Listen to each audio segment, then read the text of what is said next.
전 세계가 포기한 땅이 있었습니다. 중국이 수백억 원을 쏟아붓고도 야반도주하듯 떠났고 일본은 위험하다며 발조차 들이지 않았죠. 유엔 전문가들은 보고서에 이렇게 썼습니다. 여긴 100년이 지나도 농사가 불가능하다. 자연이 허락하지 않는다고요. 아프리카 남수단의 보르 지역, 섭씨 50도의 살인적인 폭염과 허리까지 차오르는 붉은 진흙, 그리고 모든 것을 삼켜버리는 대홍수. 현지인들조차 신이 우리를 버렸다며 하늘만 원망하던 절망의 땅이었습니다. 그런데 말이죠. 어느 날 그 저주받은 늪지대에 군복을 입은 청년들이 나타났습니다.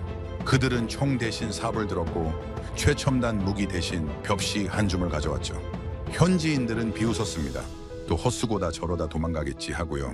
하지만 3년 뒤 그 죽은 땅 위로 끝없이 펼쳐진 황금빛 벼물결이 출렁이기 시작했습니다.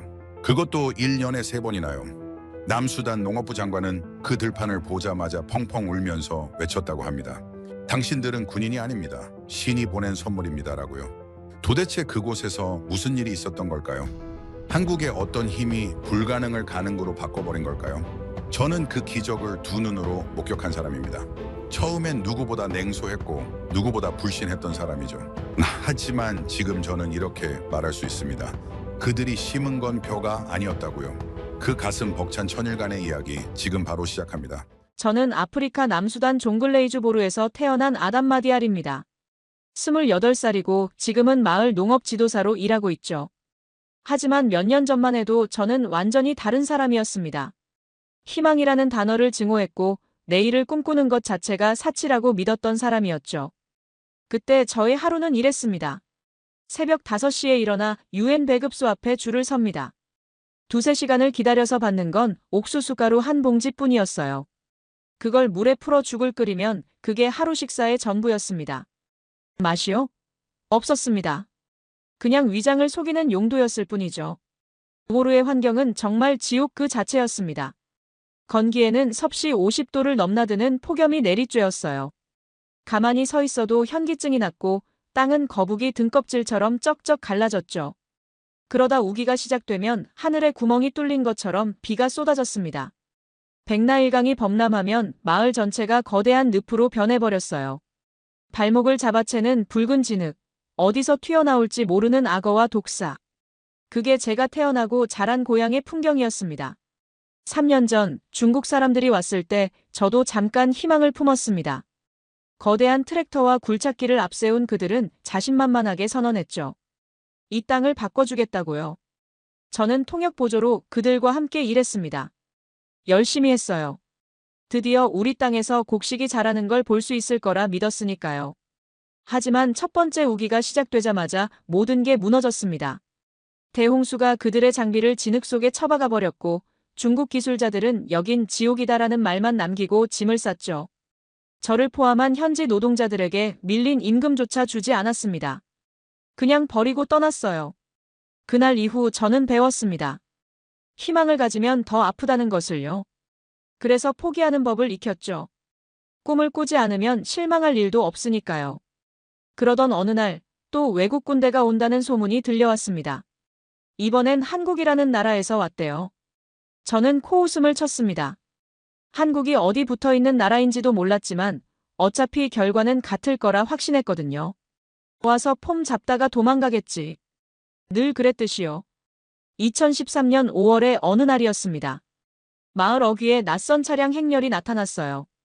군용 트럭들이 먼지를 일으키며 들어왔고 거기서 내린 건 동양인 군인들이었습니다. 그들의 군복 왼쪽 팔에는 태극기가 붙어 있었죠. 한빛부대. 세상을 이끄는 큰 빛이라는 뜻이래요. 이름은 거창했습니다. 저는 멀찍이 서서 구경했습니다. 다른 주민들도 마찬가지였어요. 호기심 반, 경계심 반이었죠. 다니엘 촌장님이 제 옆에 서서 중얼거렸습니다. 또 시작이군. 얼마나 버틸지 두고 보자고요. 며칠 뒤 한국군 장교 한 명이 마을 회의를 요청했습니다. 김정호라는 이름의 대위였어요. 나이는 저보다 서너 살 많아 보였고 눈빛이 유난히 반짝거렸습니다. 통역을 통해 그가 한 말을 듣는 순간 저는 귀를 의심했습니다. 여기서 벼농사를 짓겠습니다.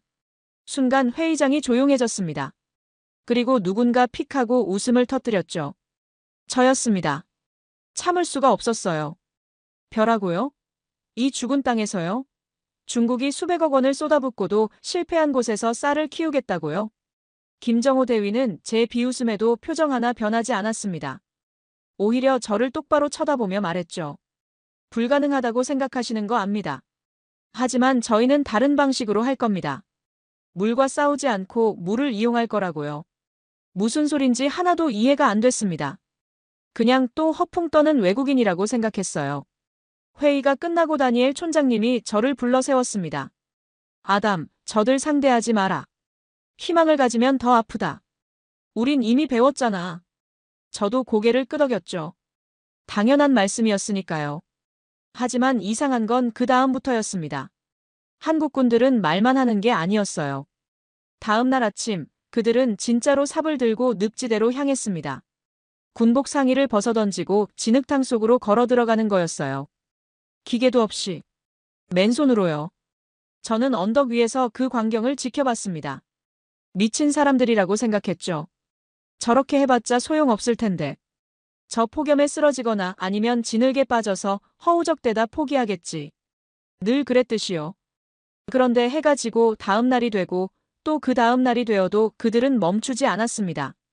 왜 저렇게까지 하는 걸까? 처음으로 그런 의문이 머릿속에 스쳤습니다. 일주일이 지났습니다.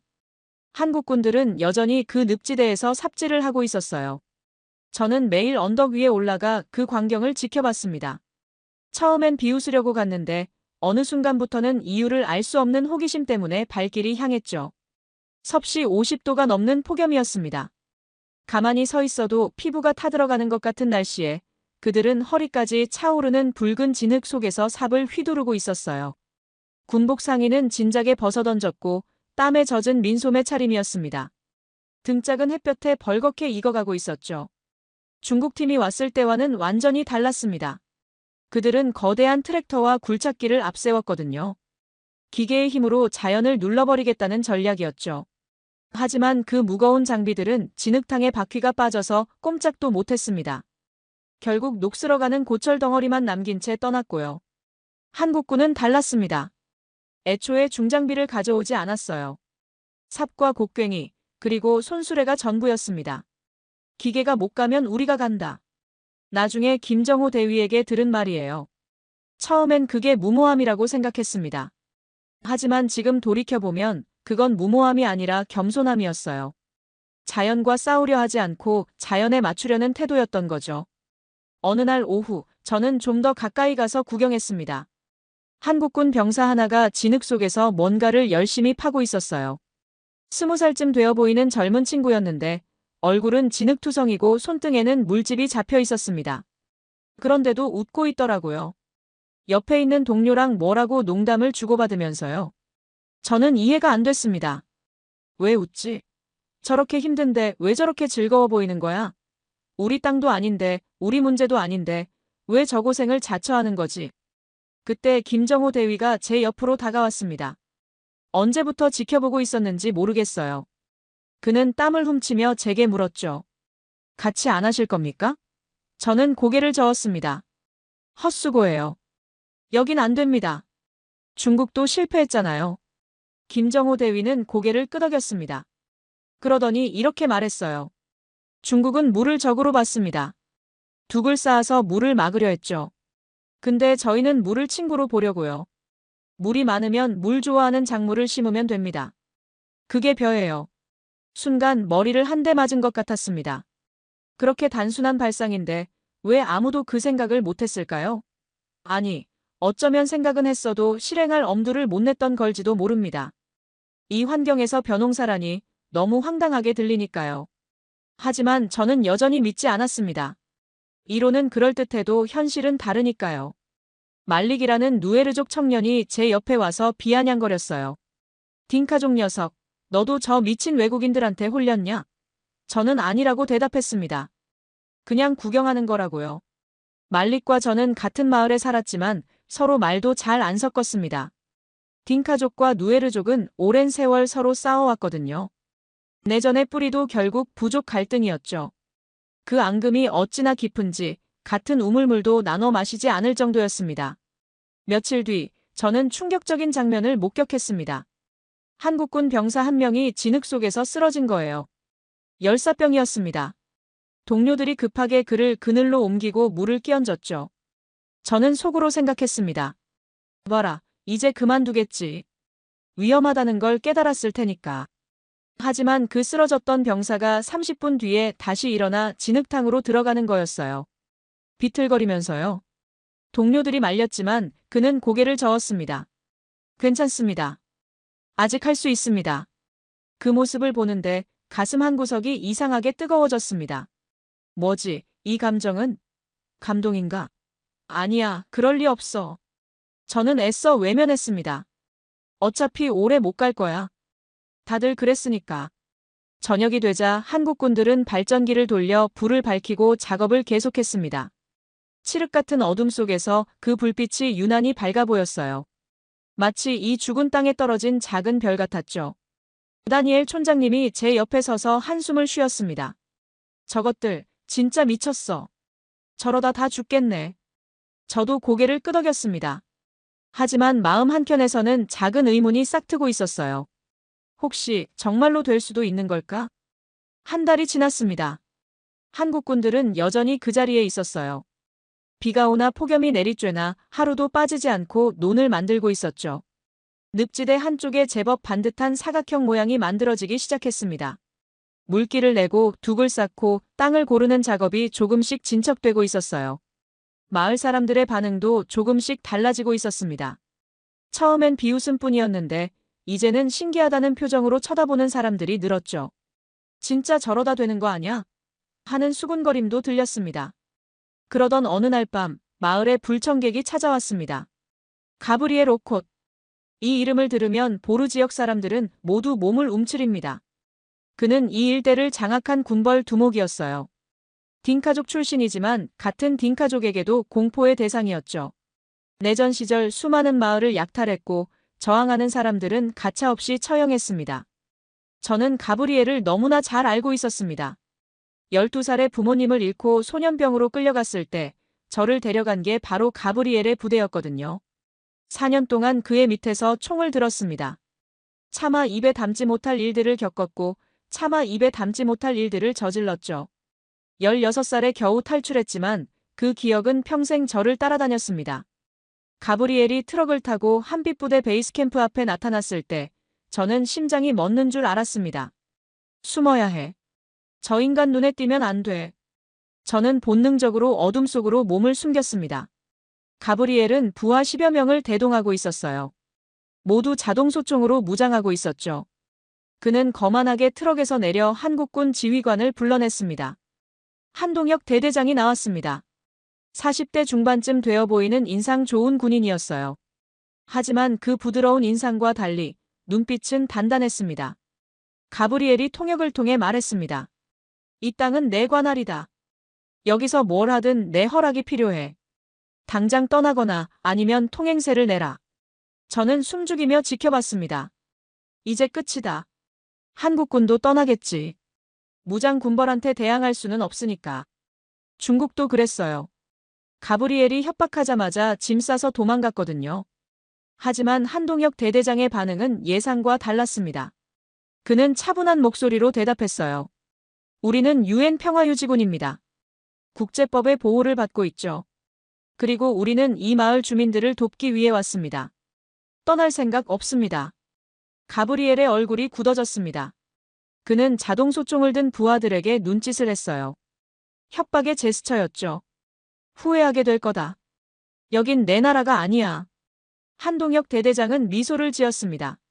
네, 여긴 제 나라가 아닙니다. 하지만 여기 사는 분들은 제 이웃입니다. 이웃을 버리고 도망가는 건 저희 방식이 아닙니다. 가브리엘은 코웃음을 치고 돌아갔습니다. 하지만 저는 알고 있었어요. 저 인간이 이대로 물러날 리 없다는 걸요. 반드시 보복이 있을 겁니다. 그날 밤 저는 잠을 이룰 수 없었습니다. 한국군이 떠나지 않았다는 사실이 믿기지 않았어요. 총을 들이대도 물러서지 않다니. 대체 뭘 믿고 저러는 거지? 며칠 뒤 가브리엘의 첫 번째 보복이 시작됐습니다. 한국군에게 식량과 물자를 공급하던 현지 상인들이 협박을 받았어요. 한국군한테 물건 팔면 죽는다. 실제로 한 상인의 가게가 불에 탔습니다. 물자 공급이 끊기자 한국군의 작업 속도가 눈에 띄게 느려졌습니다. 하지만 그들은 멈추지 않았어요. 배급량을 줄이고 자기들 먹을 식량을 아껴가며 작업을 계속했죠. 김정호 대위가 마을 사람들을 모아놓고 말했습니다. 걱정하지 마십시오. 우리는 떠나지 않습니다. 반드시 이 땅에서 쌀을 키워내겠습니다. 저는 그 말을 듣고도 반신반의했습니다. 하지만 마음 한구석의 냉소에 금이 가기 시작한 건 분명했어요. 어쩌면 이 사람들은 정말 다른지도 몰라. 그런 생각이 처음으로 스쳤습니다. 다니엘 촌장님이 제게 물었습니다. 아담, 너 왜 요즘 맨날 한국군 쪽만 쳐다보냐? 저는 대답하지 못했습니다. 저도 제 마음을 몰랐으니까요. 가브리엘을 다시 본 뒤로 저는 악몽에 시달리기 시작했습니다. 매일 밤 같은 꿈을 꿨어요. 12살의 제가 부모님 시신 앞에서 울고 있는 꿈이었습니다. 그날은 제 생일이었어요. 2004년 3월 15일. 엄마가 특별히 염소고기를 구해서 축하 잔치를 열어주셨죠. 아버지는 제 머리를 쓰다듬으며 말씀하셨습니다. 아담, 넌 이 땅의 희망이야. 언젠가 이 척박한 땅을 황금빛으로 물들릴 거다. 그로부터 몇 시간 뒤 총소리가 마을을 뒤덮었습니다. 반군이 쳐들어온 거였어요. 아버지는 저와 누나를 숨기려다 총에 맞았습니다. 엄마는 우리를 감싸다가 같이 쓰러지셨죠. 마지막으로 엄마가 제 손을 잡고 말씀하셨어요. 살아남아라, 아담. 누나 아야는 도망쳤지만 저는 붙잡혔습니다. 가브리엘의 부하들이 저를 끌고 갔어요. 그렇게 소년병 생활이 시작됐습니다. 처음엔 저항했습니다. 울고 도망치려 하고 밥을 거부했죠. 하지만 그럴 때마다 맞았어요. 굶겼고요. 결국 살기 위해 순응할 수밖에 없었습니다. 총 쏘는 법을 배웠고 명령에 따라 방아쇠를 당겼습니다. 제가 죽인 사람이 몇 명인지 정확히 모릅니다. 세지 않으려고 했거든요. 16살이 되던 해 부대가 이동하던 중 혼란이 생겼을 때 도망쳤습니다. 며칠을 굶주리며 헤매다 유엔 난민 캠프에 도착했죠. 거기서 처음으로 안전하다는 느낌을 받았어요. 하지만 이미 저는 망가진 뒤였습니다. 눈을 감으면 피범벅이 된 얼굴들이 떠올랐고 조그만 소리에도 온몸이 굳어버렸죠. 이 이야기를 아무에게도 한 적 없었습니다. 마을 사람들은 제가 소년병 출신이라는 걸 알지만 구체적인 건 몰라요. 물어보지도 않았고요. 다들 비슷한 상처를 안고 살아가니까 굳이 꺼내지 않는 거죠. 어느 날 밤 저는 악몽을 꾸다 비명을 지르며 깨어났습니다. 온몸이 땀에 젖어 있었어요. 밖으로 나와 밤하늘을 올려다보며 숨을 고르는데 누군가 다가왔습니다. 이수진 중이었어요. 한빛부대 의무병이었죠. 젊은 여군이었는데 마을 주민들 건강검진을 담당하고 있었습니다. 그녀가 조심스럽게 물었어요. 괜찮으세요? 무슨 일 있으셨어요? 저는 괜찮다고 대답하려 했습니다. 늘 그랬듯이요. 하지만 이상하게 그날은 입이 떨어지지 않았어요. 대신 눈물이 흘러내렸습니다. 왜 우는지 저도 몰랐습니다. 그냥 갑자기 모든 게 무너지는 것 같았어요. 이수진 중위는 아무 말 없이 제 옆에 앉았습니다. 그리고 한참을 같이 침묵 속에 있었죠. 억지로 말을 시키거나 위로한다고 떠들지 않았어요. 그냥 옆에 있어줬습니다. 한참 뒤에 저는 입을 열었습니다. 나는 망가진 사람이에요. 더럽혀진 손이죠. 그런 제가 뭘 할 수 있겠어요. 이수진 중위가 조용히 말했습니다. 저는 아담 씨 과거를 모릅니다.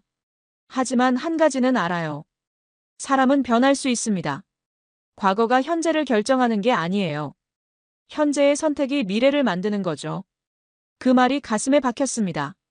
사람은 변할 수 있다. 정말 그럴까요? 저처럼 피로 물든 손으로도 뭔가를 다시 시작할 수 있을까요? 며칠 뒤 저는 용기를 내서 이수진 중위에게 제 과거를 이야기했습니다. 소년병이었던 것, 총을 쐈던 것, 가브리엘 밑에 있었던 것.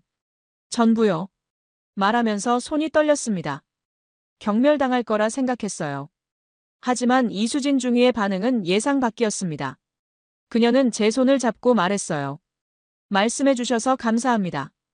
그건 아담 씨 잘못이 아니에요. 아이였잖아요. 선택권이 없었던 거예요.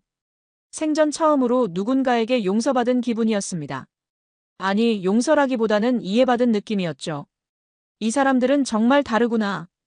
그 확신이 조금씩 굳어지기 시작했습니다. 2달이 지났습니다. 한국군이 만든 논의 규모가 점점 커지고 있었어요. 처음엔 작은 사각형 하나였는데 이제는 축구장 2~3개 크기로 확장됐죠. 물길도 제대로 잡혔고 둑도 단단해졌습니다.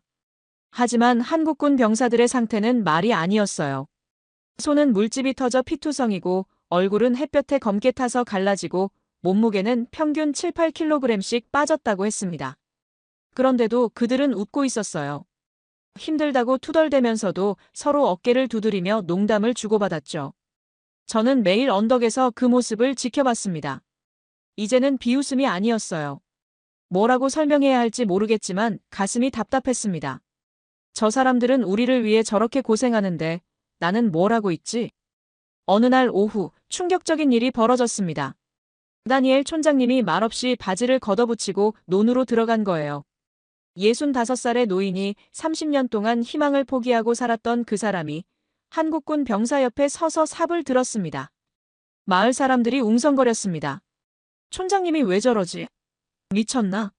하지만 다니엘 촌장님은 묵묵히 흙을 팠어요. 아무 말 없이요. 김정호 대위가 다가가서 고맙다고 인사했습니다.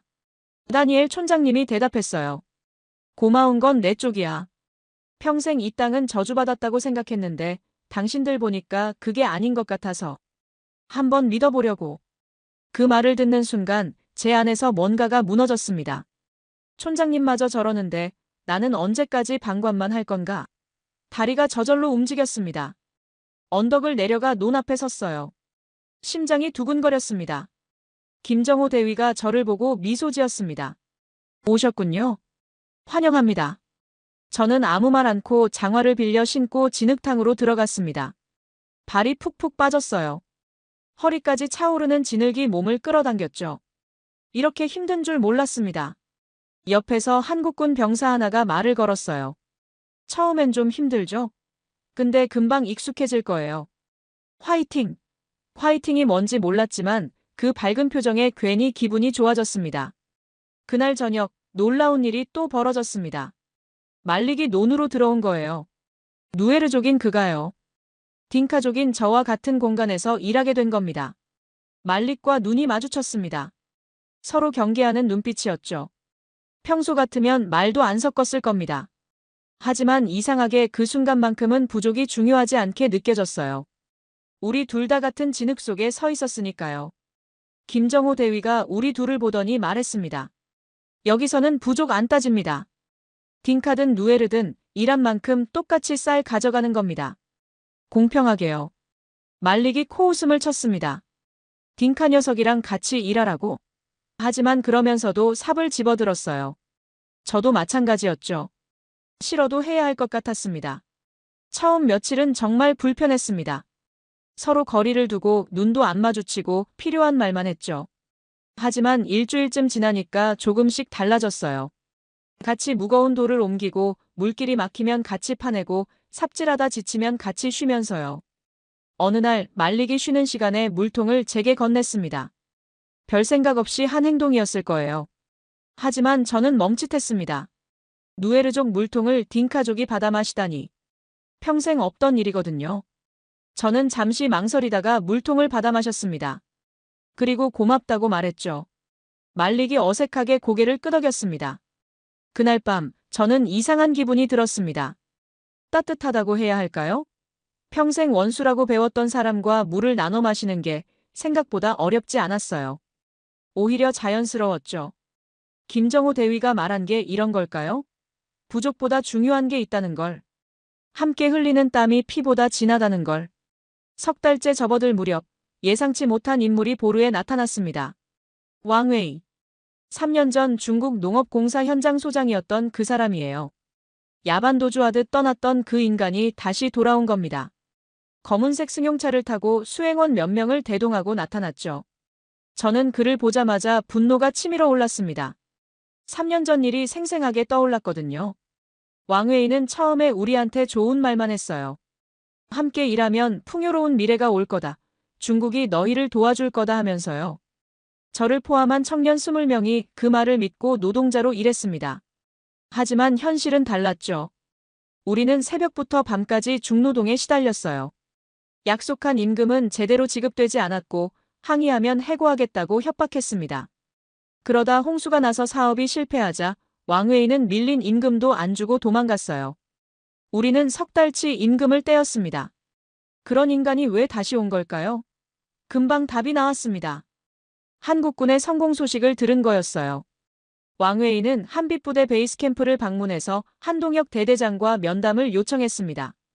저는 멀리서 그 장면을 지켜봤어요. 통역을 통해 들리는 왕웨이의 말투는 여전히 거만했습니다. 귀국에서 좋은 일 하고 계시다고 들었습니다. 협력 제안을 하러 왔습니다. 중국의 자본과 한국의 기술을 합치면 더 큰 성과를 낼 수 있을 겁니다. 한동혁 대대장은 정중하게 거절했습니다. 감사합니다만 저희는 현재 방식에 만족하고 있습니다.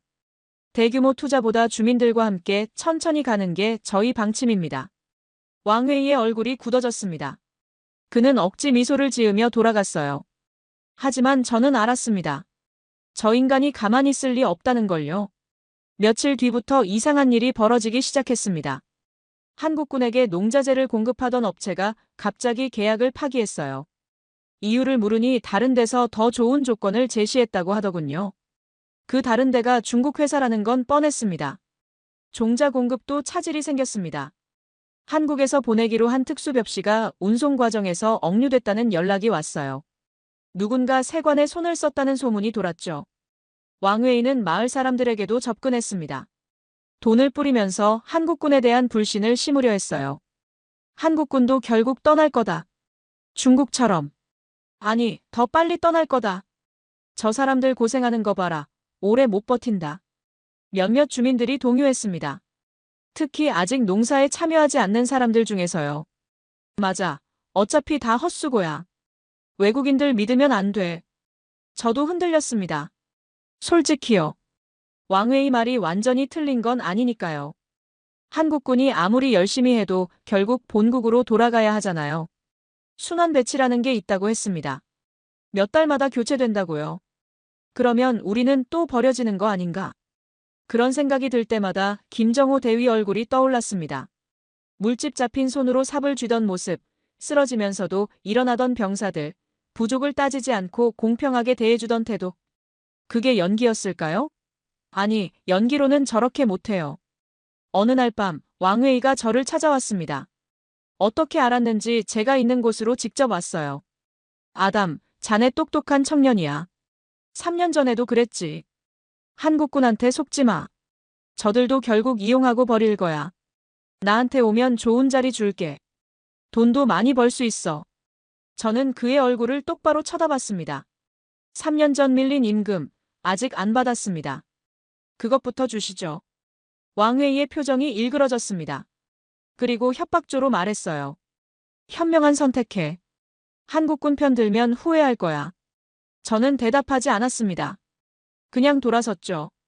가슴이 두근거렸어요. 무서웠습니다. 하지만 동시에 뭔가 확실해지는 느낌이었어요. 왕웨이 같은 인간이 방해한다는 건 한국군이 제대로 하고 있다는 증거 아닐까? 그런 생각이 들었습니다. 넉 달째가 되던 날, 드디어 기다리던 물건이 도착했습니다. 한국농촌진흥청에서 공수한 특수종자였어요. 왕웨이의 방해로 운송이 지연됐지만 한국 정부가 직접 나서서 외교 채널을 통해 문제를 해결했다고 했습니다. 나중에 들은 이야기로는 청와대까지 보고가 올라갔대요. 김정호 대위가 종자가 담긴 상자를 들고 마을 사람들 앞에 섰습니다. 그의 눈이 반짝거렸어요. 마치 보물을 발견한 아이 같았죠. 여러분, 이게 뭔지 아십니까? 침수 저항성 벼입니다. 물속에서 2주 이상 버틸 수 있는 특수 품종이에요. 한국의 과학자들이 수십 년 연구해서 개발한 겁니다. 저는 그 작은 벽시들을 쳐다봤습니다. 솔직히 특별해 보이지 않았어요. 그냥 벽시였습니다. 하지만 김정호 대위의 설명을 들으면서 생각이 바뀌었죠. 동남아에는 홍수가 잦은 지역이 많습니다. 그런 곳에서도 농사를 지을 수 있도록 한국 과학자들이 품종을 개량한 거예요.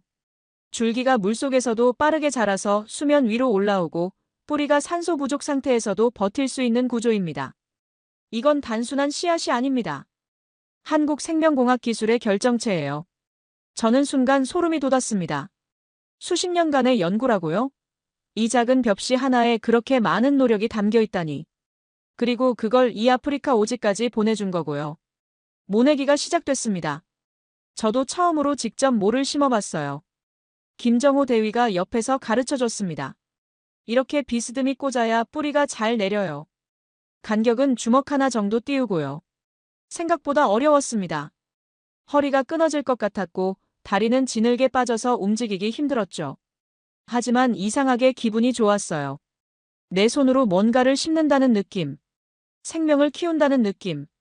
처음 경험하는 감정이었습니다. 말릭도 옆에서 모를 심고 있었어요.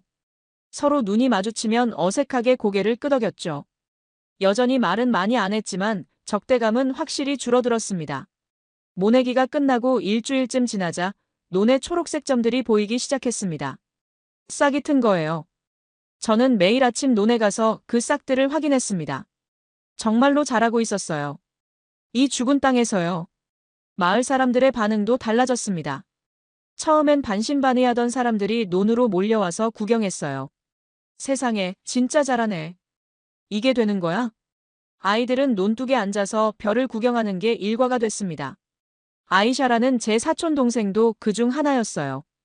16살짜리 소녀였는데 눈이 유난히 맑았죠. 오빠, 저 풀이 나중에 밥이 되는 거야? 응, 쌀이라는 거야. 밥 지으면 엄청 맛있대. 진짜? 나도 먹어볼 수 있어? 그 순진한 질문에 저는 가슴이 먹먹해졌습니다. 이 아이는 태어나서 쌀밥을 한 번도 먹어본 적이 없는 거예요. 평생 옥수수가루 죽만 먹고 자랐으니까요. 하지만 기쁨도 잠시, 하늘이 심상치 않았습니다. 구름이 점점 짙어지고 있었어요. 우기가 시작되는 거였습니다. 김정호 대위도 하늘을 올려다보며 표정이 굳어졌죠. 올해 우기가 예년보다 빨리, 그리고 세게 올 거라는 예보가 있었어요. 백라일강 상류에 이미 폭우가 내리고 있다고 했습니다. 범람 가능성이 높다고요. 저는 불안해지기 시작했습니다. 겨우 싹이 튼 저 벼들이 홍수를 버틸 수 있을까? 아무리 침수 저항성 품종이라고 해도 2m 넘게 물에 잠기면 살 수 있을까? 김정호 대위는 걱정하는 저를 보며 말했습니다. 아담 씨, 믿으세요. 이 품종은 그런 상황에서도 버티도록 만들어진 거예요. 한국 과학자들이 괜히 수십 년 연구한 게 아닙니다. 하지만 자연은 예측 불가능한 거잖아요. 저는 고개를 끄덕이면서도 마음 한쪽이 불안했습니다. 그리고 며칠 뒤 그 불안이 현실이 됐습니다. 하늘에 구멍이 뚫린 것처럼 비가 쏟아지기 시작했어요. 백라일강이 범람했고 논이 물속으로 사라졌습니다. 남수단 역사상 최악의 대홍수가 시작된 겁니다. 비가 시작된 지 사흘째 되던 날, 저는 생전 처음 보는 광경을 목격했습니다. 하늘이 찢어졌다는 표현이 있잖아요. 그날은 정말로 그랬습니다. 구멍이 뚫린 것처럼 물이 쏟아져 내렸어요. 빗줄기가 하도 굵어서 3m 앞도 안 보일 정도였습니다. 천둥 번개가 쉬지 않고 내리쳤고 바람은 지붕을 뜯어갈 듯 미친 듯이 불었죠. 백라일강이 범람했습니다. 강물이 제 방을 넘어 마을로 밀려 들어왔어요. 처음엔 발목 높이였는데 1시간 만에 무릎까지, 또 1시간 뒤엔 허리까지 차올랐습니다. 집들이 물에 잠기기 시작했고 가축들이 떠내려갔어요. 사람들은 비명을 지르며 높은 곳으로 도망쳤습니다. 저는 논 쪽을 바라봤습니다. 아무것도 안 보였어요. 며칠 전까지 초록색 싹들이 줄지어 서 있던 그곳이 완전히 물속으로 사라져버렸습니다. 2m 깊이는 됐을 거예요. 아니, 어쩌면 더 깊었을지도 모릅니다. 끝났다. 저는 그렇게 생각했습니다. 다 끝났어. 역시 안 되는 거였어. 가슴이 무너져 내리는 것 같았어요. 겨우 희망을 품기 시작했는데 이렇게 허무하게 끝나버리다니. 유엔 안전담당관이 무전기로 긴급 명령을 내렸습니다. 한빛부대, 당장 고지대로 철수하라. 이건 명령이다. 노는 포기해. 어차피 다 죽었다. 저는 한국군들이 어떻게 반응하는지 지켜봤습니다. 이제 떠나겠지. 당연히 떠나야 해. 저 상황에서 미친 짓 아니면 버틸 리가 없잖아요. 중국도 이럴 때 도망갔고 다른 외국인들도 마찬가지였어요. 하지만 한동혁 대대장은 철수 헬기를 돌려보냈습니다. 저는 귀를 의심했어요. 뭐라고요? 안 간다고요? 한동혁 대대장이 부대원들 앞에 섰습니다. 비에 흠뻑 젖은 모습이었지만 눈빛은 흔들림이 없었어요. 우리가 지금 도망치면 저들의 희망도 함께 떠내려간다. 우리가 심은 건 벼가 아니다. 대한민국이라는 이름의 신뢰다. 여기서 물러서면 우리는 평생 후회할 것이다. 부대원들은 서로 얼굴을 쳐다봤습니다. 그리고 누가 먼저랄 것도 없이 고개를 끄덕였어요. 아무도 이의를 제기하지 않았습니다. 오히려 우비를 집어들고 밖으로 나갔죠. 비바람 몰아치는 밤, 한국군 병사들이 논으로 향했습니다. 물살이 허리를 휘감았고 바람이 몸을 밀어냈어요. 그런데도 그들은 멈추지 않았습니다. 무너지는 둑을 막으려고 모래주머니를 날랐고 맨손으로 수로를 파서 물길을 돌렸어요. 저는 그 광경을 멍하니 바라봤습니다. 저게 사람이 할 수 있는 일인가? 왜 저렇게까지 하는 거지? 자기 나라도 아닌데, 자기 땅도 아닌데. 한 병사가 물살에 휩쓸려 넘어졌습니다. 동료들이 달려가서 일으켜 세웠어요. 또 다른 병사는 저체온증으로 쓰러졌죠. 의무병들이 급하게 처치했습니다. 그런데도 작업은 계속됐어요. 쓰러지면 일으켜 세우고 지치면 교대하면서요. 다니엘 촌장님이 제 옆에서 중얼거렸습니다. 저들은 대체 뭘로 만들어진 거야? 저는 대답하지 못했습니다. 저도 몰랐으니까요. 그날 밤 마을 노인들이 빗속에 무릎 꿇고 기도를 올렸습니다. 신이시여, 제발 저들을 지켜주소서. 저들의 별을 살려주소서. 평생 신을 원망만 했던 사람들이 처음으로 간절히 기도했어요. 저도 모르게 눈을 감았습니다. 기도라는 걸 해본 적이 없었는데 그날은 했어요. 제발요. 제발 저 벼들이 살아남게 해주세요. 저 사람들의 노력이 헛되지 않게 해주세요. 비는 일주일 동안 계속됐습니다. 가장 긴 일주일이었어요. 비가 내리는 동안 저는 한국군과 함께 논에서 버텼습니다. 처음에는 그냥 지켜보기만 했어요. 하지만 사흘째 되던 날 더 이상 가만히 있을 수가 없었습니다. 새벽 3시쯤이었어요. 둑 한쪽이 무너지려 하고 있었습니다.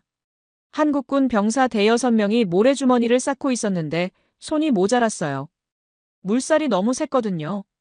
싸는 족족 밀려나갔습니다. 저는 달려갔습니다. 생각할 틈도 없이 몸이 먼저 움직였어요. 차가운 물속으로 뛰어들어서 모래주머니를 집어들었습니다. 옆에 있던 한국군 병사가 눈이 휘둥그레졌어요. 아담 씨. 저는 대답하지 않고 주머니를 쌓았습니다. 그 다음부터는 정신 없었어요. 모래주머니 나르고 둑 보강하고 수로 파고. 온몸이 젖었고 손가락 감각이 없어졌습니다. 이가 딱딱 부딪혔어요. 하지만 멈출 수 없었습니다.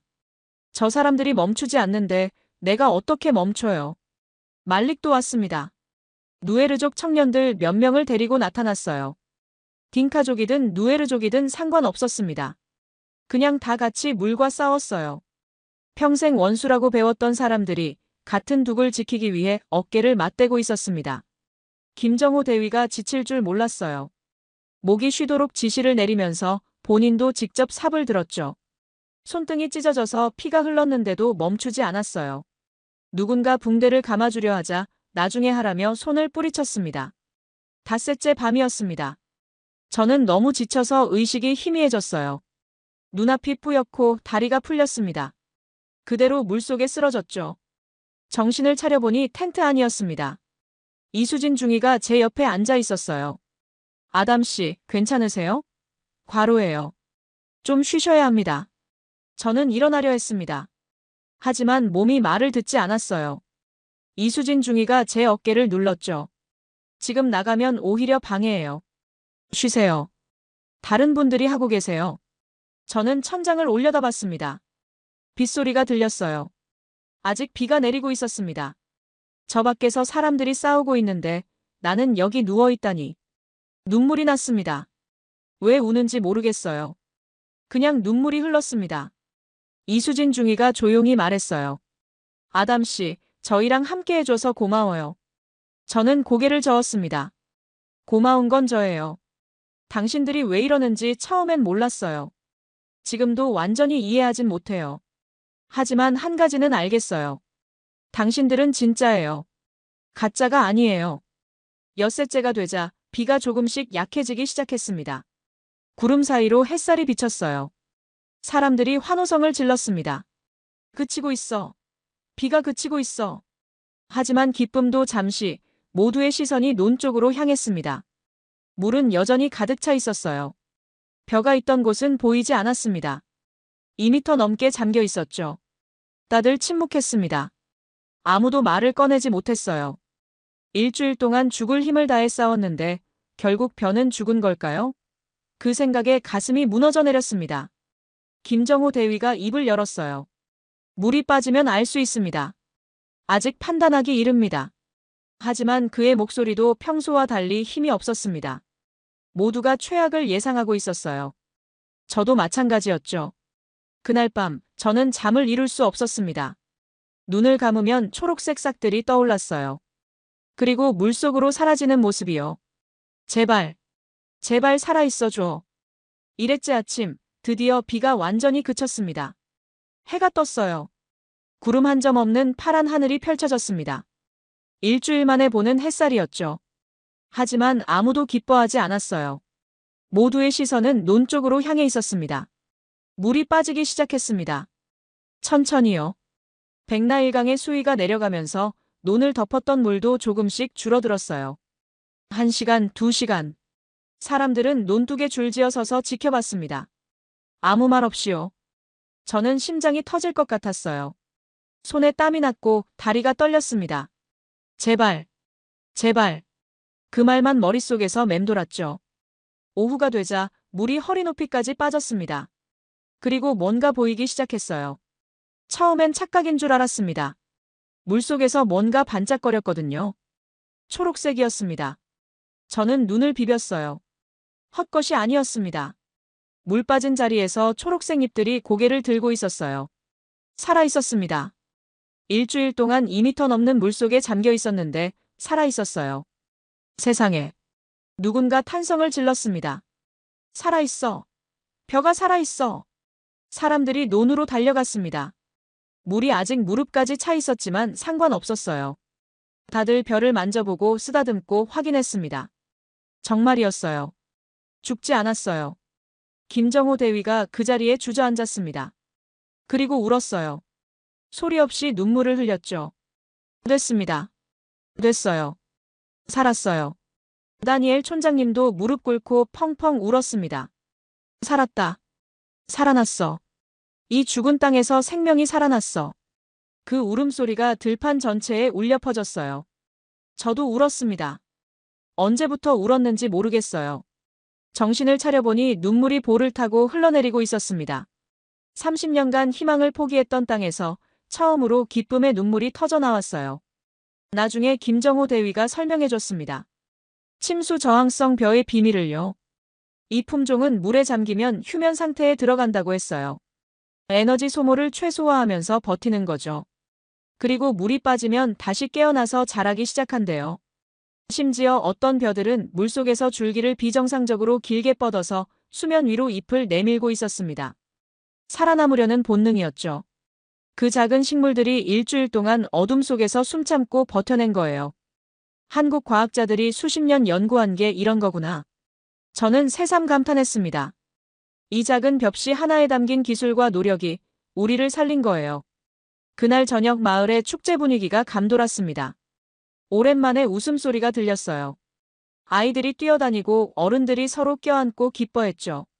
하지만 저는 한쪽에서 다른 걱정을 하고 있었습니다. 가브리엘이요. 저 인간이 이 소식을 들으면 가만히 있을 리가 없었거든요. 한국군의 성공은 가브리엘의 권력 기반을 위협하는 거니까요. 예감은 틀리지 않았습니다. 며칠 뒤 존 가랑이라는 사람이 저를 찾아왔어요. 45살의 남자였는데 원래 가브리엘의 부하였습니다. 전직 반군 지휘관이었죠. 아담, 급한 소식이 있어. 존이 주위를 살피며 말했습니다. 가브리엘이 수학 전에 농장을 습격할 계획이야. 모든 걸 불태워버리려고 해. 저는 심장이 철렁 내려앉았습니다. 뭐라고요? 언제요? 보름 뒤. 추수 직전에 할 거야. 한국군이 방심할 때를 노리는 거지. 저는 존의 얼굴을 쳐다봤습니다. 왜 나한테 이걸 알려주는 거예요? 당신 가브리엘 사람 아니에요? 존이 한숨을 쉬었어요. 나도 저 한국군들 보고 변했어. 저들이 하는 거 보니까 우리가 뭘 해왔는지 부끄러워지더라고. 이제 저 짓은 못하겠어. 전쟁은 아직 끝나지 않았습니다. 존 가랑의 정보를 듣고 저는 바로 김정호 대위를 찾아갔습니다. 대위님, 급한 얘기가 있습니다. 저는 가브리엘의 습격 계획을 전부 전달했어요. 김정호 대위의 표정이 굳어졌습니다. 확실한 정보입니까? 네, 가브리엘 부하였던 사람이 알려줬어요. 수확 직전에 농장을 습격해서 불태울 거래요. 김정호 대위는 잠시 침묵했습니다. 그리고 고개를 끄덕였어요. 알겠습니다. 대대장님께 보고하겠습니다. 그날 밤 긴급회의가 열렸습니다. 한동혁 대대장, 김정호 대위, 그리고 마을 지도자들이 모였어요. 저도 참석했습니다. 상황은 복잡했어요. 한빛부대는 유엔 평화유지군이라 무력 사용에 제한이 있었거든요. 먼저 공격할 수 없고 자위 목적의 최소한의 대응만 가능했습니다. 가브리엘 세력은 무장 군벌인데 우리 쪽은 사실상 맨몸이나 다름없었죠. 한동혁 대대장이 말했습니다. 유엔 본부에 긴급 지원을 요청했습니다. 하지만 가장 가까운 증원 부대도 도착하는데 이틀은 걸릴 겁니다. 그때까지 우리가 버텨야 합니다. 어떻게요? 다니엘 촌장님이 물었습니다. 한동혁 대대장이 지도를 펼쳤어요. 농장 주변에 감시 초소를 세우고 야간 경계를 강화하겠습니다. 주민 여러분도 협조해 주셔야 합니다. 수상한 움직임이 있으면 즉시 알려주세요. 저는 손을 들었습니다. 제가 할 수 있는 일이 있을까요? 김정호 대위가 저를 쳐다봤어요. 아담 씨는 이 지역을 잘 아시잖아요. 가브리엘 세력이 접근할 수 있는 경로를 알려주실 수 있나요? 저는 고개를 끄덕였습니다. 예전에 가브리엘 밑에 있을 때 이 일대를 다 돌아다녔거든요. 어디로 들어올 수 있는지, 어디가 취약한지 알고 있었습니다. 그날부터 저는 한국군과 함께 방어 계획을 세웠습니다. 이상한 기분이었어요. 12살에 총을 들었을 때는 파괴하는 법을 배웠는데 지금은 지키는 법을 배우고 있었으니까요. 말릭도 합류했습니다. 누에르족 청년들을 이끌고 왔어요.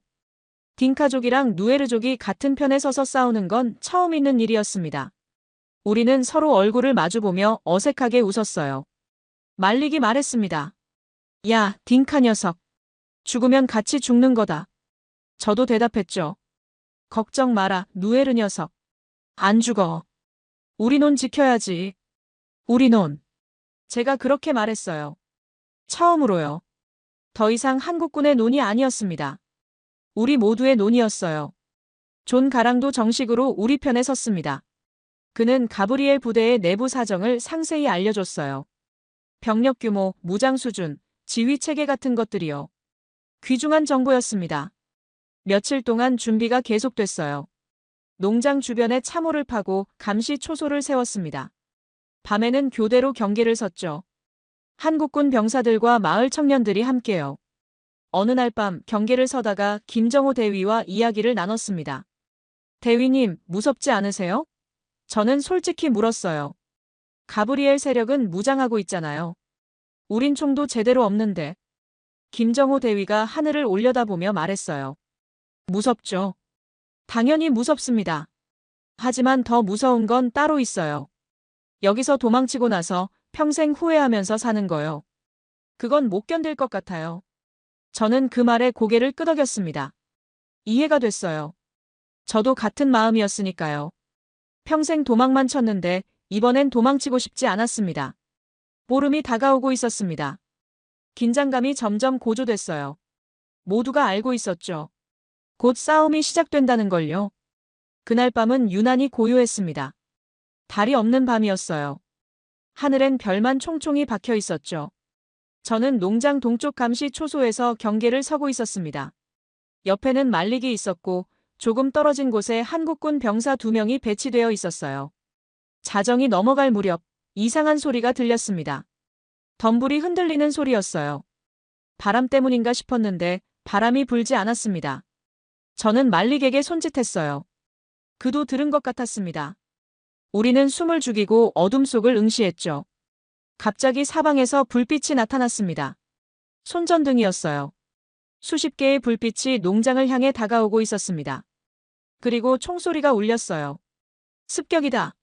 저는 소리쳤습니다. 전부 위치로. 그때부터는 혼란이었습니다. 총성이 밤하늘을 찢었고 비명소리가 들렸어요. 가브리엘 세력이 세 방향에서 동시에 밀고 들어왔습니다. 예상보다 병력이 많았어요. 50명은 되는 것 같았습니다.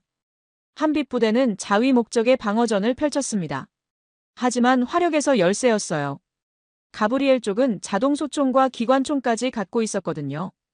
우리는 기본 화기만 있었고 마을 청년들은 무장조차 안 되어 있었습니다. 저는 참호 속에 엎드려 있었어요. 총알이 머리 위로 스쳐 지나갔습니다. 오랜만에 느끼는 공포였어요. 소년병 시절의 악몽이 떠올랐죠. 온몸이 얼어붙는 것 같았습니다. 하지만 옆에서 말리기 외쳤어요.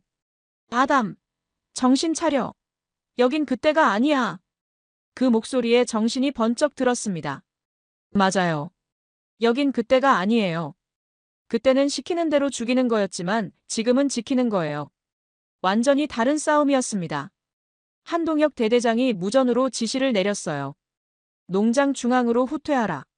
인원을 집결시켜라. 우리는 천천히 후퇴하면서 방어선을 좁혔습니다. 농장 한가운데에 다다랐을 때 가브리엘이 모습을 드러냈습니다. 트럭 위에 서서 확성기로 외쳤어요. 한국군, 지금 당장 떠나면 목숨은 살려주겠다. 이건 너희 나라 일이 아니야. 왜 남의 일에 끼어드는 거냐? 한동혁 대대장이 앞으로 나섰습니다. 우리는 떠나지 않습니다. 이 사람들은 우리 이웃입니다. 이웃을 버리고 도망가는 건 우리 방식이 아닙니다. 가브리엘이 비웃었어요. 멍청한 놈들. 좋아, 그럼 다 같이 죽어라. 그 순간 한빛부대 병사들이 뭔가를 했습니다. 저는 처음엔 이해를 못했어요. 그들이 총을 내려놓은 거예요. 그리고 농장 앞에 일렬로 섰습니다. 맨몸으로요. 뭐 하는 거지? 저는 당황했습니다. 왜 총을 버려? 저러면 죽는 거잖아. 한동혁 대대장이 말했어요. 우리는 여러분을 향해 총을 쏘지 않겠습니다. 하지만 이 자리를 비키지도 않겠습니다. 우리를 죽이려면 죽이세요. 하지만 우리가 죽어도 대한민국에 또 다른 군인들이 올 겁니다. 그리고 또 올 겁니다. 끝까지요. 가브리엘의 부하들이 동요하기 시작했어요. 총구가 흔들렸습니다. 맨몸으로 서 있는 사람들을 쏘는 건 아무리 그들이라도 쉽지 않았던 거예요. 그때 저도 앞으로 걸어 나갔습니다. 뭘 하는 건지 나도 몰랐어요. 몸이 먼저 움직였습니다. 한국군 옆에 서서 가브리엘을 똑바로 쳐다봤죠. 가브리엘이 저를 알아봤어요. 아담, 내가 왜 거기 서 있어? 넌 내 애였잖아. 저는 대답했습니다. 나는 더 이상 당신의 소년병이 아닙니다. 목소리가 떨렸지만 끝까지 말했어요. 가브리엘의 눈이 가늘어졌습니다. 그는 트럭에서 내려 천천히 저에게 다가왔어요. 부하들이 총을 겨누고 있었지만 그는 손짓으로 물러서게 했습니다. 아담. 가브리엘이 제 앞에 섰어요. 키가 크고 덩치가 컸습니다. 12살 때 처음 봤을 때도 무서웠는데 지금도 마찬가지였어요. 온몸이 떨렸습니다. 넌 내가 살려줬어. 가브리엘이 말했습니다. 부모 잃고 죽어가던 걸 내가 주워다 키웠지. 이게 배은 망덕이야. 저는 침을 삼켰어요. 목소리가 떨렸지만 대답했습니다. 살려준 게 아니에요. 이용한 거죠. 아이한테 총 쥐어주고 사람 죽이게 한 게 살려준 거예요? 가브리엘의 얼굴이 일그러졌습니다. 그리고 웃었어요. 차갑게요. 좋아. 그럼 선택해. 지금 내 편으로 오면 살려줄게. 너도 내 가족도. 하지만 저 외국인들 편에 계속 서면 다 죽어. 저는 뒤를 돌아봤습니다. 한국군 병사들이 서 있었어요. 김정호 대위, 이수진 중위, 한동혁 대대장. 그리고 다니엘 촌장님, 말릭 마을 사람들. 다들 저를 쳐다보고 있었습니다. 가슴이 터질 것 같았어요. 무서웠습니다. 정말로 무서웠어요. 가브리엘 말대로 하면 살 수 있었습니다. 예전에 저라면 그랬을 거예요. 살기 위해 뭐든 했으니까요. 하지만 그때와 지금은 달랐습니다. 지금 저 뒤에는 제가 지키고 싶은 것들이 있었어요. 사람들이 있었습니다. 처음으로요. 엄마 얼굴이 떠올랐어요. 돌아가시기 전에 제 손을 잡고 하신 말씀이요. 살아남아라, 아담. 그리고 아버지가 하셨던 말씀도요. 넌 이 땅의 희망이야.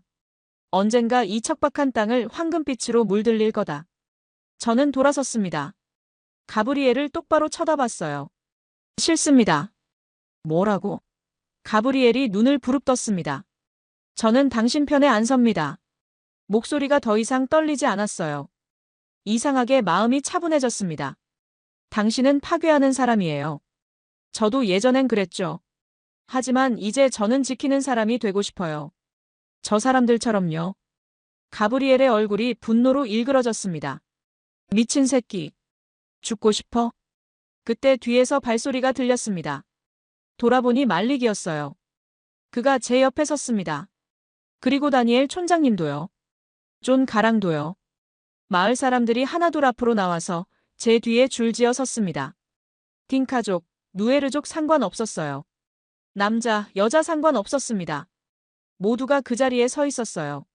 한국군과 함께요. 말릭이 말했습니다. 저놈 쏘려면 우리 다 쏴야 할 거다. 가브리엘의 부하들이 더 심하게 동요했어요. 총구가 내려가기 시작했습니다. 그들도 이 마을 출신이거나 이웃 마을 사람들이었거든요. 가족이, 친구가 저줄에 서 있었습니다. 가브리엘이 소리쳤어요. 뭐해? 다 쏴버려. 하지만 아무도 방아쇠를 당기지 않았습니다. 침묵이 흘렀어요. 길고 무거운 침묵이요. 그 순간 멀리서 헬기 소리가 들려왔습니다. 유엔 평화유지군의 긴급지원 부대가 도착한 거예요. 하늘에서 탐조등 불빛이 내려왔고 확성기에서 경고방송이 울려 퍼졌습니다.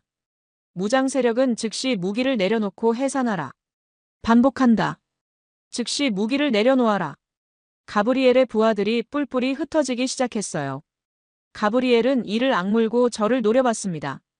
이건 끝이 아니야. 그리고 어둠 속으로 사라졌습니다. 저는 그 자리에 서서 한참을 멈춰 있었어요. 다리에 힘이 풀려서 주저앉았습니다. 살았구나. 우리 다 살았어. 동이 텄습니다. 밤새 긴장했던 탓에 모두 지쳐 있었어요. 하지만 누구도 잠들지 않았습니다. 해가 떠오르는 걸 함께 지켜봤죠. 피처럼 붉은 태양이 지평선 위로 천천히 올라왔어요. 유엔 평화유지군이 마을을 수색했습니다. 가브리엘 세력은 완전히 해산됐어요. 주동자 몇 명은 체포됐고 나머지는 도주했습니다. 가브리엘 본인은 잡히지 않았지만 더 이상 이 지역에서 힘을 쓰기는 어려울 거라고 했어요. 부상자를 확인했습니다. 한국군 병사 3명이 총상을 입었어요. 다행히 생명에는 지장이 없었습니다. 마을 주민 중에서도 부상자가 몇 명 있었지만 사망자는 없었어요. 기적이었습니다. 저는 김정호 대위를 찾아갔습니다. 그는 부상병 옆에 앉아 있었어요. 밤새 한숨도 못 잔 얼굴이었지만 눈빛은 여전히 밝았습니다. 대위님. 저는 그를 불렀어요. 감사합니다. 김정호 대위가 고개를 저었어요. 아담 씨가 감사하실 일 아닙니다. 저희야말로 감사하죠. 어젯밤 아담 씨가 앞에 섰을 때 정말 대단하다고 생각했어요. 저는 쓴웃음을 지었습니다. 대단하긴요. 솔직히 무서워서 죽는 줄 알았어요. 김정호 대위가 미소 지었어요. 무서운 게 당연하죠. 중요한 건 무서우면서도 도망치지 않은 거예요. 그게 용기입니다. 용기라. 평생 그런 거랑 거리가 먼 사람이었는데 처음으로 그런 말을 들었습니다.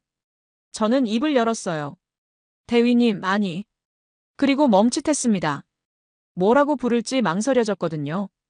김정호 대위가 웃으며 말했어요. 뭐라고 부르시려고요? 저는 용기를 냈습니다. 형님이라고 불러도 될까요? 김정호 대위가 멈칫했어요. 그리고 눈이 촉촉해지는 것 같았습니다. 그가 제 어깨를 잡았어요. 물론이죠. 영광입니다. 그날 오후 농장을 점검했습니다. 놀랍게도 피해가 거의 없었어요. 총격전이 농장 외곽에서 벌어졌기 때문이었습니다. 황금빛으로 익어가는 벼들은 무사했어요. 다니엘 촌장님이 논을 바라보며 말했습니다. 신이 지켜준 거야. 한국 사람들이랑 이 벼들을.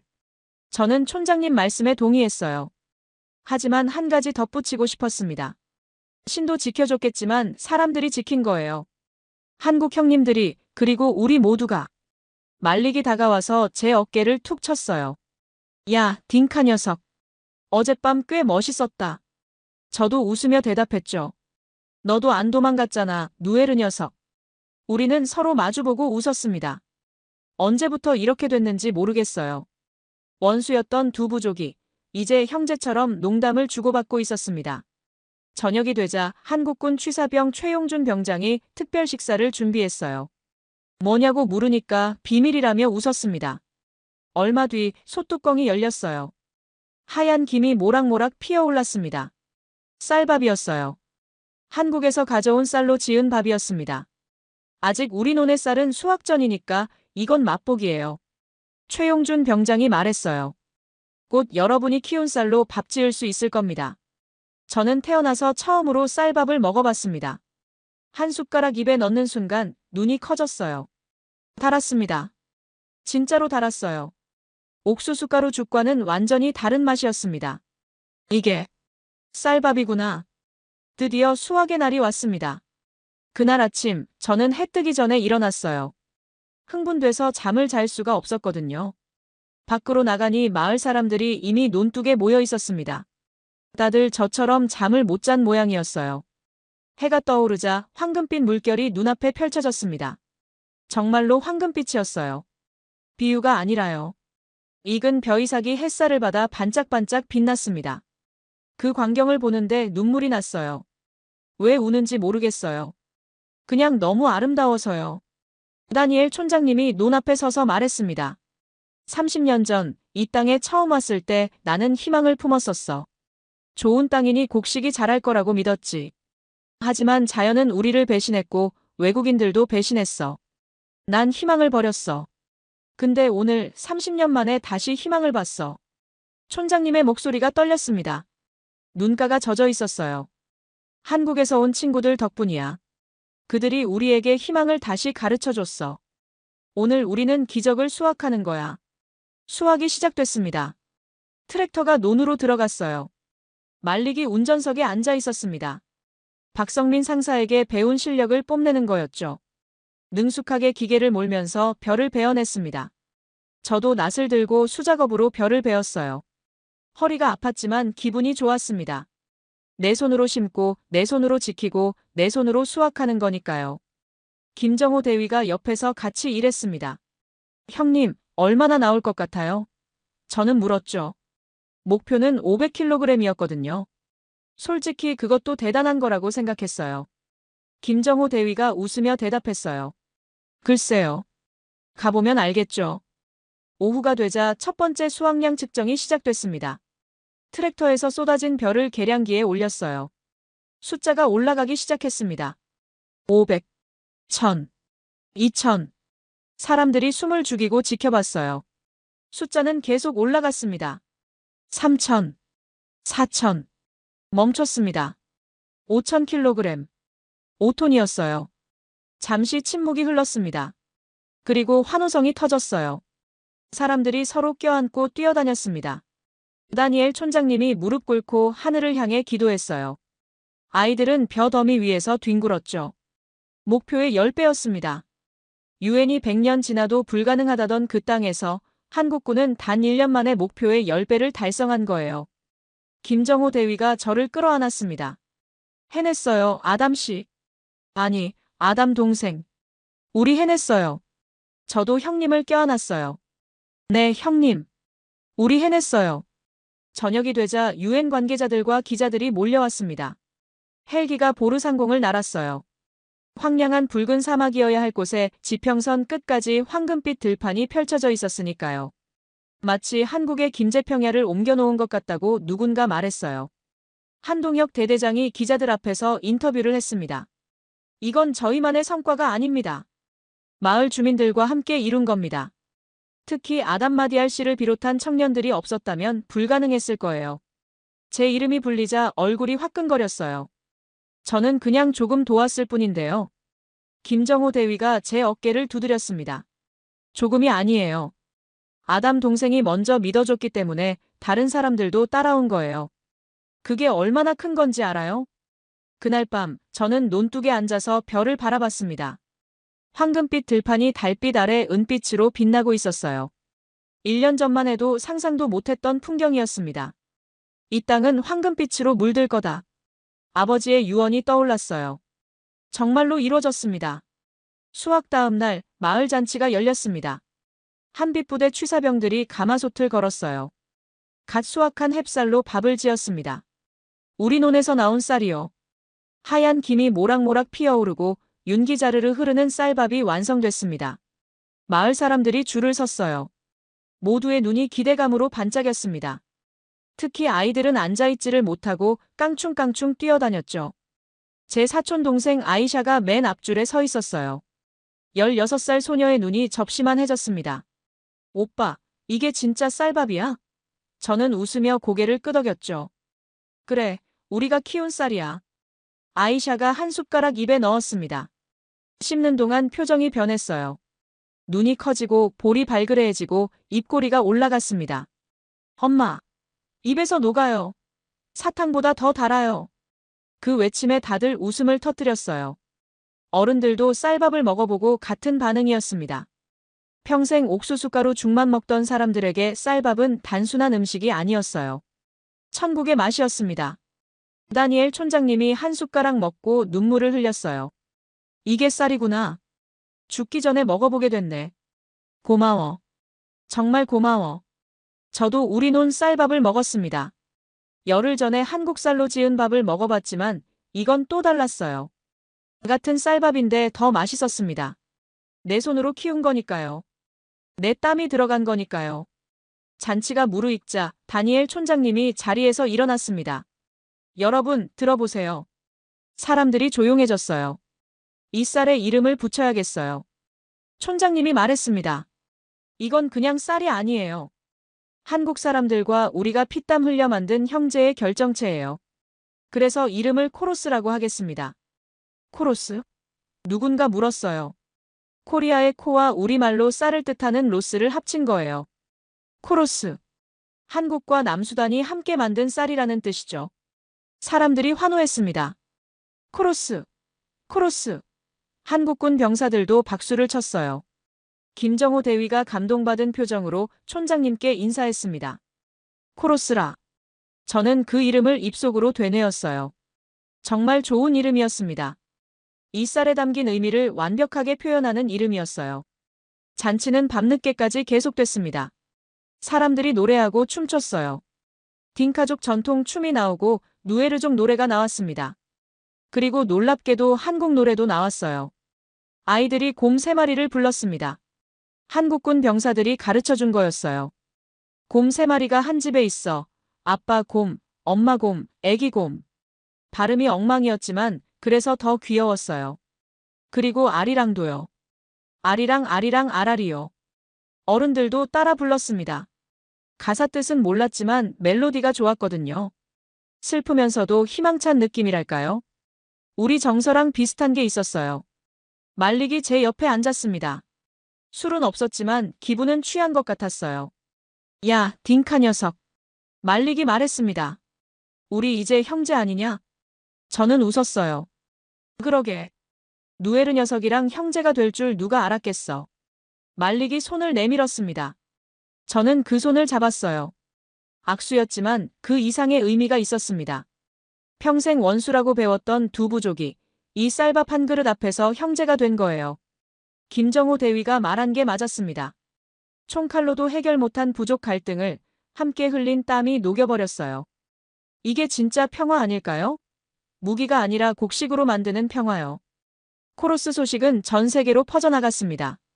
수확 후 일주일 만에 남수단 농업부 장관이 헬기를 타고 보르에 도착했어요. 장관은 황금빛 들판을 내려다보며 말을 잃었다고 합니다. 헬기에서 내리자마자 한동혁 대대장에게 달려가 끌어안았어요. 이건 기적입니다. 장관이 오열했습니다. 남수단 독립 이후 가장 위대한 사건입니다. 당신들이 해냈어요. 한동혁 대대장은 겸손하게 대답했어요. 저희만의 힘이 아닙니다. 마을 주민들과 함께한 결과입니다. 하지만 장관은 고개를 저었습니다. 아니에요. 다른 나라들도 시도했지만 다 실패했어요. 한국만 성공한 거예요. 당신들에게는 뭔가 특별한 게 있어요. 그 특별한 게 뭔지 저는 알 것 같았습니다. 김정호 형님이 말했던 거요. 돈이 아니라 땀으로 했고 주민들을 하인이 아니라 가족으로 대했다는 거요. 그게 비결이었어요. 며칠 뒤 예상치 못한 방문객이 또 왔습니다. 3년 전 도망갔던 중국 농업 대표단이었어요. 왕회의도 있었습니다. 저는 그를 보자 불쾌했지만 어떻게 나오나 지켜보기로 했어요. 중국 대표들은 논을 둘러보고 흙냄새를 맡아봤습니다. 믿을 수 없다는 표정이었어요. 그리고 물었죠. 우리는 수백만 달러를 쓰고도 실패했는데 당신들은 도대체 돈을 얼마나 쓴 겁니까? 비결이 뭡니까? 김정호 형님이 웃으며 대답했어요. 우리는 돈으로 안 했습니다. 땀으로 했습니다. 그리고 주민들을 하인이 아니라 가족으로 대했습니다. 그게 비결입니다. 중국 대표들이 할 말을 잃었어요. 왕회의는 얼굴이 빨개졌습니다. 3년 전 자기가 어떻게 행동했는지 기억나는 모양이었죠. 저는 왕회의에게 다가갔습니다. 3년 전 밀린 임금, 아직 안 받았습니다. 왕회의가 움찔했어요. 저는 계속 말했습니다. 하지만 이제 필요 없어요. 우리는 스스로 일어섰으니까요. 당신들 도움 없이도요. 왕회의는 아무 말 못하고 돌아갔습니다. 뒷모습이 초라해 보였어요. 약간의 통쾌함을 느꼈지만 미움은 없었습니다. 그냥 지나간 일이었으니까요. 일본 대표단도 왔습니다. 그들은 3년 전 위험하다는 핑계로 발조차 들이지 않았던 사람들이에요. 대표가 머리를 숙였습니다. 우리가 안전 따지며 계산기 두드릴 때 한국은 기적을 만들었군요. 부끄럽습니다. 그 사과를 받아들이기 복잡한 마음이었어요. 하지만 한동혁 대대장은 담담하게 대답했습니다. 지금이라도 함께하실 의향이 있다면 환영합니다. 아직 할 일이 많으니까요. 남수단 정부는 공식 요청을 한국에 보냈습니다. 한빛 모델을 남수단 전역에 확산해달라고요. 당신들이 우리의 스승입니다. 그 소식을 듣고 저는 가슴이 뭉클했어요. 우리가 시작한 이 작은 논의, 나라 전체를 바꿀 수도 있다니요. 언론 인터뷰도 있었습니다. 기자가 저에게 물었어요. 아담 씨, 한국군에 대해 어떻게 생각하세요? 저는 잠시 생각했습니다. 그리고 대답했어요. 저는 그들을 한국군이라고 부르지 않습니다. 형님들이라고 불러요. 그들은 우리에게 쌀만 가르쳐 준 게 아닙니다. 희망을 가르쳐 줬어요. 포기하지 않는 법을요.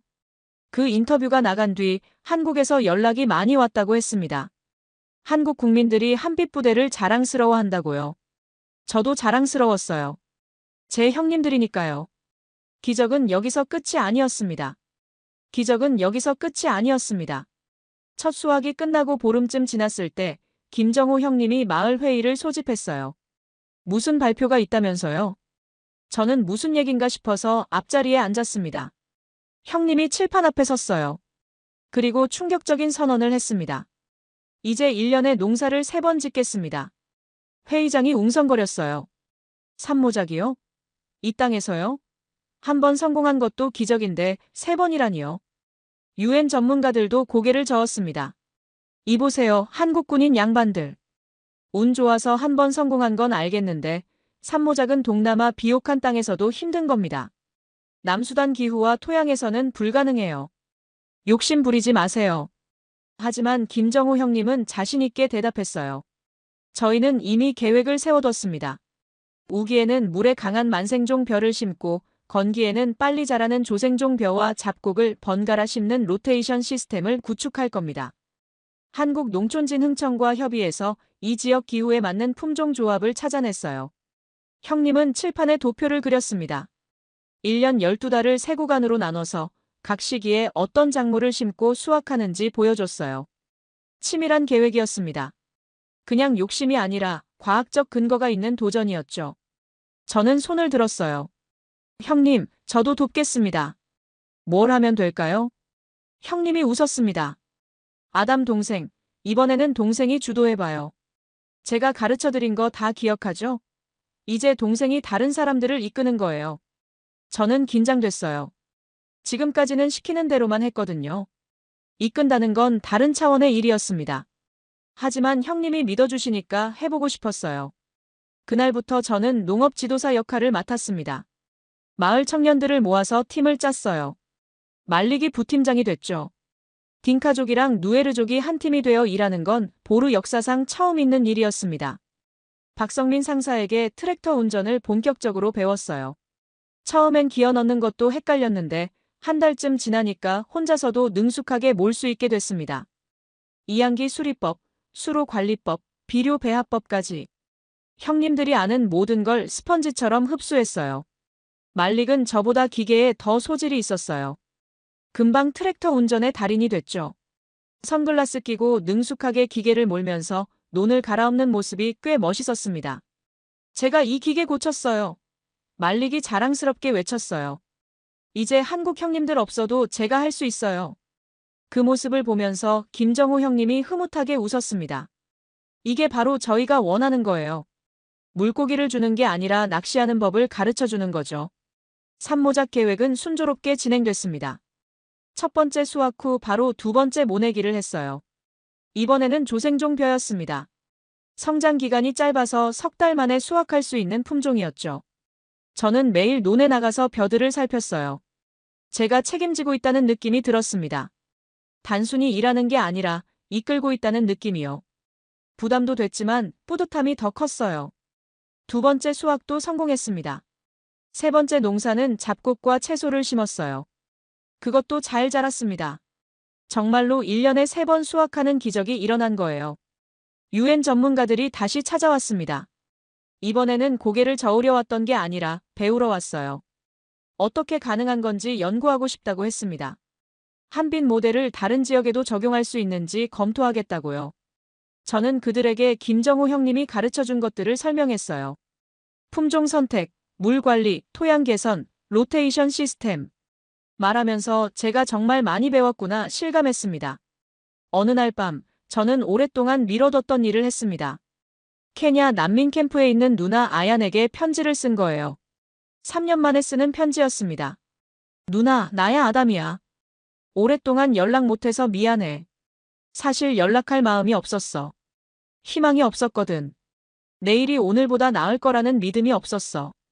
그래서 그냥 하루하루 버티기만 했어. 그런데 지금은 달라졌어. 우리 마을에 한국에서 온 군인들이 왔어. 그들이 쌀농사를 가르쳐줬어. 처음엔 안 믿었어.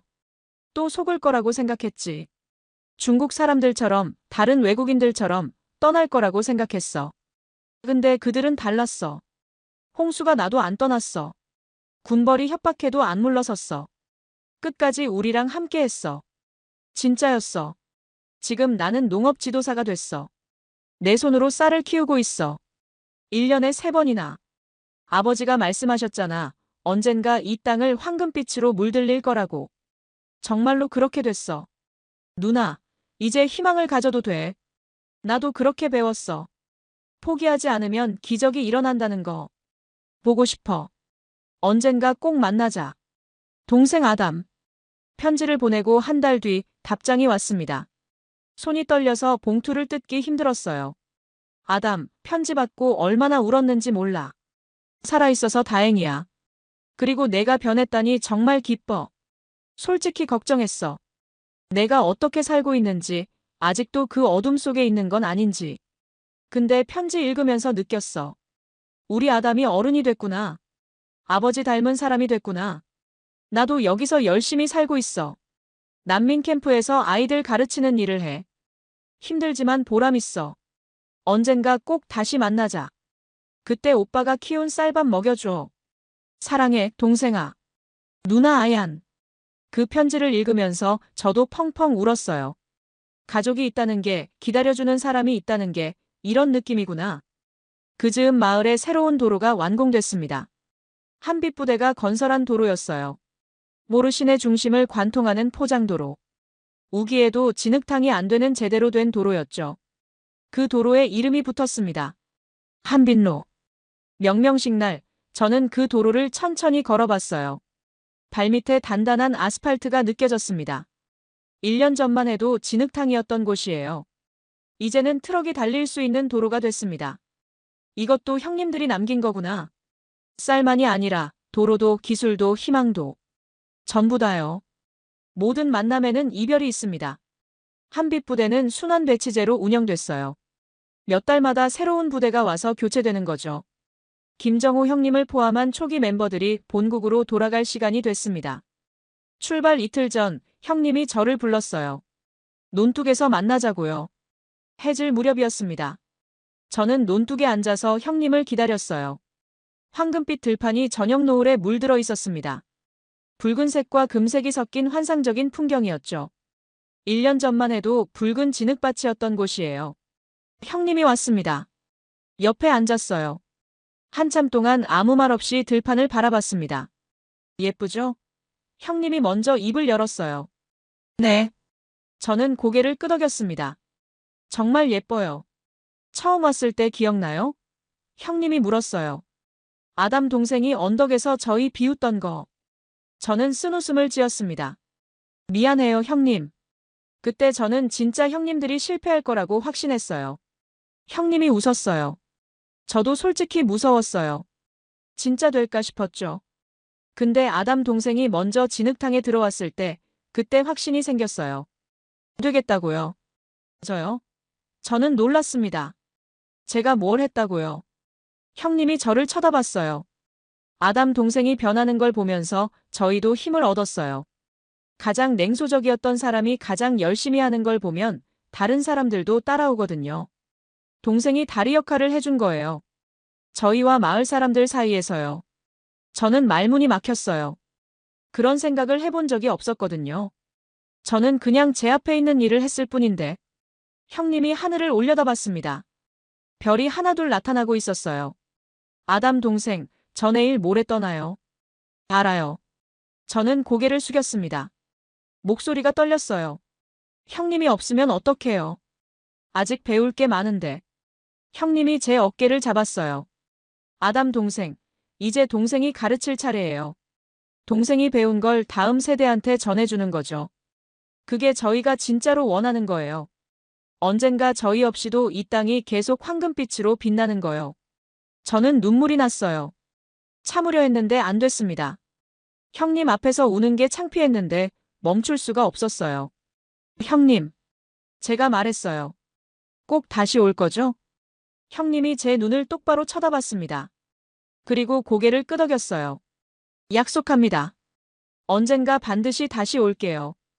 그때 동생이 얼마나 성장했는지 보러요. 아마 저보다 더 대단한 사람이 되어 있을 거예요. 출발 당일 아침 마을 사람들이 전부 나왔습니다. 논둑부터 마을 어귀까지 사람들이 줄지어 서 있었어요. 아이들은 울면서 한국군 병사들 손을 잡았고 어른들은 연신 감사 인사를 했습니다. 다니엘 촌장님이 앞으로 나섰어요. 목소리가 떨렸습니다. 한국에서 온 친구들 고마워요. 당신들이 우리한테 준 건 쌀만이 아니에요. 희망이에요. 우리 스스로 일어설 수 있다는 믿음이에요. 평생 잊지 않을게요. 한동혁 대대장이 대답했습니다. 여러분, 우리는 떠나지만 끝이 아닙니다. 새로운 부대가 올 겁니다. 그리고 그들도 여러분과 함께 할 거예요. 대한민국은 여러분을 잊지 않습니다. 그리고 여러분도 이제 스스로 해낼 수 있어요. 저희가 증인입니다. 아이샤가 뛰어나와서 김정호 형님에게 뭔가를 건넸어요. 손으로 만든 팔찌였습니다. 벽시 껍질로 엮은 거였어요. 아저씨, 이거 제가 만든 거예요. 잊지 마세요. 형님이 무릎을 꿇고 아이샤 눈높이에 맞췄어요. 고마워, 아이샤. 절대 안 잊을게. 넌 나중에 뭐가 되고 싶어? 아이샤가 대답했어요. 저도 아담 오빠처럼 농사 가르치는 사람이 될 거예요. 형님이 웃으며 아이샤 머리를 쓰다듬었습니다. 꼭 그렇게 돼. 응원할게. 저는 형님 앞에 섰습니다. 할 말이 많았는데 막상 입을 열려니 아무것도 안 나왔어요. 형님이 먼저 손을 내밀었습니다. 악수였어요. 저는 그 손을 잡았습니다. 그리고 형님이 저를 끌어당겨 안았어요. 잘 있어, 동생. 자랑스러워. 형님도요. 저도 형님이 자랑스러워요. 트럭이 출발했습니다. 형님이 창문으로 손을 흔들었어요. 저도 손을 흔들었습니다. 트럭이 먼지 구름을 일으키며 한빛로를 따라 멀어져 갔습니다. 점점 작아지다가 마침내 지평선 너머로 사라졌어요. 저는 한참 동안 그 자리에 서 있었습니다. 가슴이 텅 빈 것 같으면서도 동시에 뭔가로 가득 찬 느낌이었어요. 형님이 남기고 간 것들이요. 기술, 지식, 그리고 희망. 그건 트럭을 타고 떠나지 않았어요. 제 안에 남아 있었습니다. 일주일 뒤 저는 마을 청소년들을 모아서 농업교실을 열었습니다. 형님이 하던 것처럼 칠판 앞에 서서 가르치기 시작했어요. 처음엔 어색했습니다. 목소리도 떨리고 뭘 어떻게 설명해야 할지 헷갈렸어요. 하지만 아이들의 반짝이는 눈을 보니까 용기가 났습니다. 오늘은 벼의 생장 주기에 대해 배울 거예요. 저는 칠판에 그림을 그리며 설명했습니다. 형님이 저한테 했던 것처럼요. 아이샤가 손을 들었어요. 오빠, 나도 나중에 쌀 키울 수 있어? 저는 웃으며 대답했습니다. 물론이지. 너도 여기 있는 모두도 할 수 있어. 포기하지만 않으면. 그게 형님들이 가르쳐준 가장 중요한 거였어요. 포기하지 않는 것. 불가능해 보여도 도전하는 것. 그 작은 믿음이 기적을 만드는 씨앗이었습니다.